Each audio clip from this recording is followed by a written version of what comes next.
Hello, this is Ralph from Happy Dog Training. Today I want to talk about bringing a dog into your home.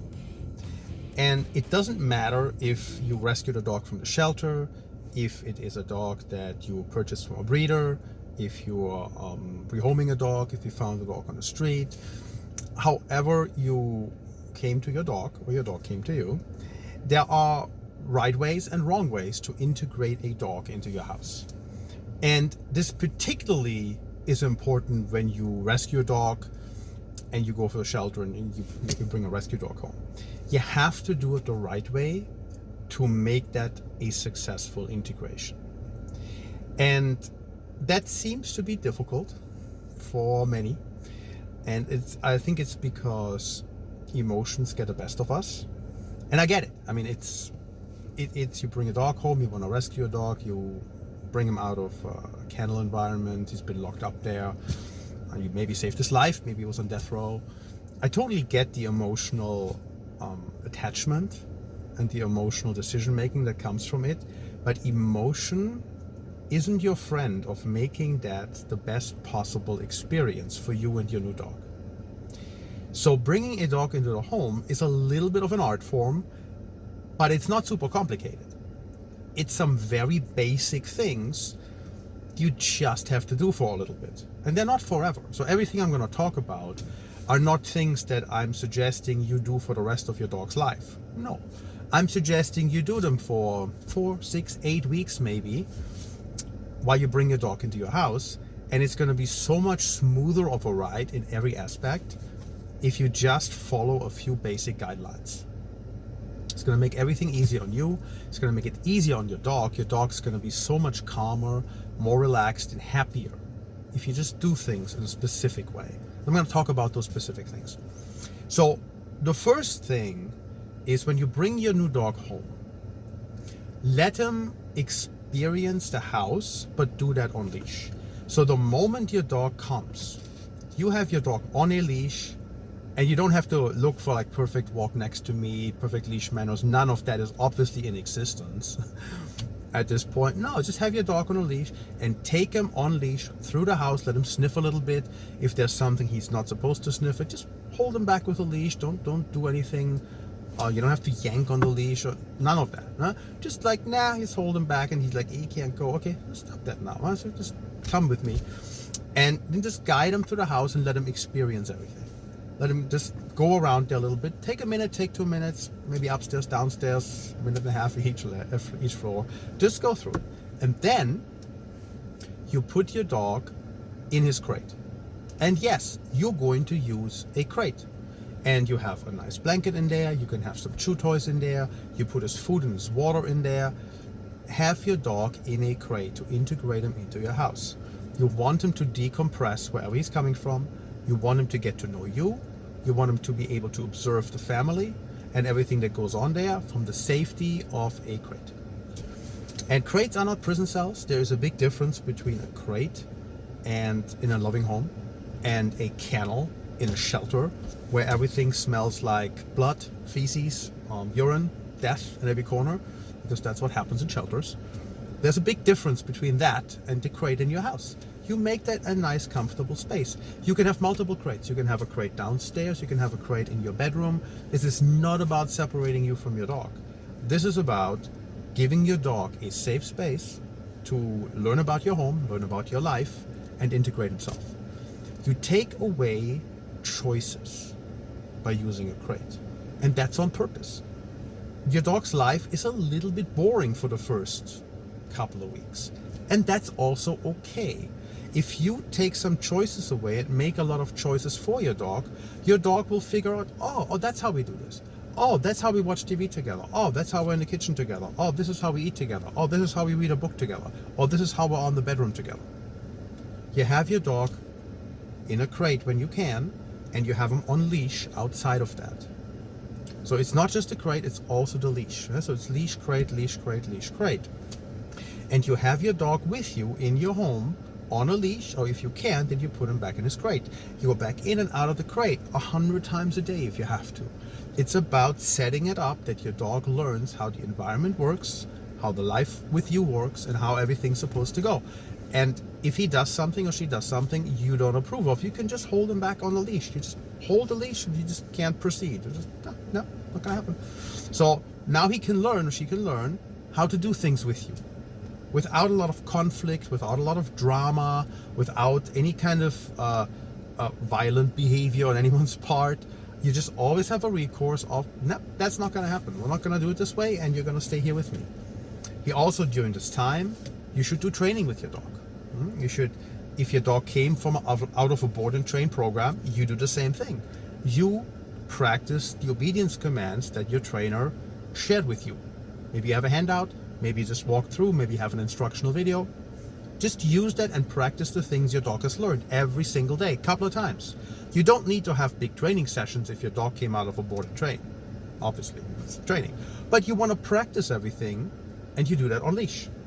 You practice all these things a couple of times a day. You have a little TV break, practice.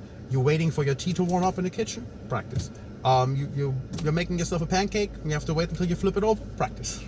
So use these little moments to practice. Sit down, stay calm, look at me, that kind of thing, place. Whatever the commands may be that your dog has learned, just practice. Practice, practice, practice for the first couple of weeks, every time you have an opportunity. You got a moment when you put your shoes on? Hey, sit, look at me. Great, practice. Practice little things. So, crate, leash, and practice the commands your dog knows. If your dog does not come out of a board and train, is a fresh rescue, hasn't had training yet, maybe you start some training, or you have some guidance from a trainer. If you're going through an in-home training program, your trainer will probably appreciate you using a crate and leash outside of that, because most trainers, including myself, recommend that when you introduce a dog into your home. This is probably the most commonly recommended process that I'm describing here. This is not something fancy or funky I came up with. It's what most trainers who understand how to integrate rescue dogs and dogs in general into a home recommend. So you use structure, and structure provides clarity. You remove some choices, you clarify your dog's environment. And that's what you should do, because you teach your dog every day, every second you interact with your dog, you teach your dog how to interact with you. And it doesn't matter if you mean to, you just do. If you ignore your dog when he chews on your shoes, he learns, oh, that must be okay. If he chews up the TV remote and then you don't do anything about it, he's like, oh, that must be fun. So he must be fine. So he does it, and then you get upset later, and you're like, why? You just didn't tell me not to. So you prevent a lot of confusion, you prevent a lot of misunderstandings, miscommunication. You make your dog's life, the integration into your home, smoother, more successful for the both of you. You avoid stress, and your dog can decompress, because your dog needs to decompress. Whatever environment he came from, he needs to get to know your environment. Wherever he came from, things were probably different there. Even if he comes out of a board and train with a trainer, probably different than what it's going to be in your house. He's probably going to have more freedom. And that's okay. But in the beginning, that freedom should be restricted with a leash to some extent. And then as your dog progresses, after 3-4 weeks, you start easing these things up, and you get free time. You don't go from like, today we have total leash and crate, and then tomorrow it's all a free-for-all. No, half an hour in the evening, enjoy time off leash, watching TV together, reading a book, having dinner. See how that goes. If you don't now misbehave yourself, my dear dog, well, then we'll have to just go and put you back on leash for a little bit and continue our routine. And that's all. That's also fine. Just do another week and then try again. You want to ease your dog into how you want him to live with you. So you have to teach these things. And going about that in a very methodical, structured way, by only giving freedoms as your dog earns them, is the best way of doing that. And when emotions get the better of you, because you don't want to lock him up again, and you just want to give freedom and love and cuddle him, and all these beautiful things that you want to do for the dog that you just brought into your house. Oops, we're back. Little interruption, something went wrong there. So what we were saying, if you are using these tools to integrate your dog into your life, you use them as long as you have to for your dog to learn on how things work. So if you now reached the point, as I said, you want to watch TV without having a leash on your dog, you give that a try. And if your dog takes advantage of it and jumps all over you, well, then put the leash back on for a little bit. Maybe you have the leash loose on the ground and put your foot on it so you can't jump up again, wait until he settles down, you take the leash back off and try again. But you use these tools to guide your dog into understanding how your home works. And it's not about punishment, it's not about separation, it's not about being cruel or mean. It's just, I'm gonna help you learning how my home works in the mildest, best possible way. I'm gonna teach you. It's about teaching your dog. It's not about punishment. A crate is not a prison cell. I know some people look at, oh my God, it's bars. Okay. Then get one that doesn't have bars. Get a different kind of crate. There's all kinds of nice crates out there. If you have a bigger budget, you can get really nice crates. Gunner kennels are like awesome. It's like beautiful. Or impact dog crates are like amazing crates. So if a normal crate looks too prisony to you, maybe try another one. There's all kinds of crates out there. But it's about creating a structured process of integration that makes it successful for your dog to come into your home. Practice all the commands, use all the tools, teach your dog how to live with you. That's the message. Teach your dog how to live with you and use tools to accomplish that. And then as your dog learns, you ease up on the tools. Let the crate door more open, let him off leash more. And over a couple of months, your dog's completely free in your home and he's a well-behaved dog. He's a dog who doesn't jump on everybody. He's a dog who doesn't get into all kinds of trouble and mischief. It's a dog you enjoy and you have a pleasant journey.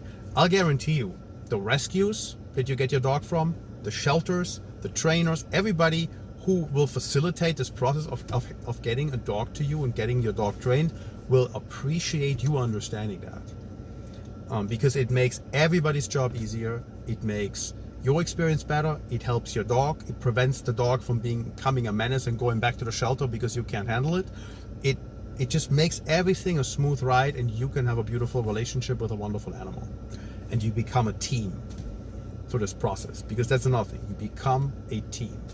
You teach your dog how to live with you and you become a team where you together do things you enjoy in a manner that is safe for your dog, because your dog needs help in our world. We don't live in a forest. We don't run around hunting out deer. We live in a concrete jungle with cars and all kinds of things out there, and we need to teach our dogs how to live in this world. And this is what this process is about. So this is my little spiel on home integration. And if everybody followed these basic things, create, leash, and teach your dog how you want to live with you, how to live with you, we would have so fewer problems. People would keep their dogs, they wouldn't go back to the shelter, they would be less frustrated. Everybody would just have a better experience all around, and it would be more successful for your dog. So for the benefit of your dog, please do just do this. Crates and leashes are your friend for a period of time. This is not about lifelong crating. This is about crating and leashing for a period of time, earning your freedom in your home, and getting to the point where it's just a smooth coexistence, where you live together in harmony and not in mayhem. And for that, you have to teach your dog how to live with you as a partner. Okay, so I hope that was helpful. I know this will probably also get a couple of people worked up, because this is a sensitive topic in the rescue world, and but it's important, and this is definitely something I highly recommend. So I hope a lot of people listen to it. I hope even more people adhere to it, and it's going to help so many more dogs and families having a harmonious life. Until next time, bye.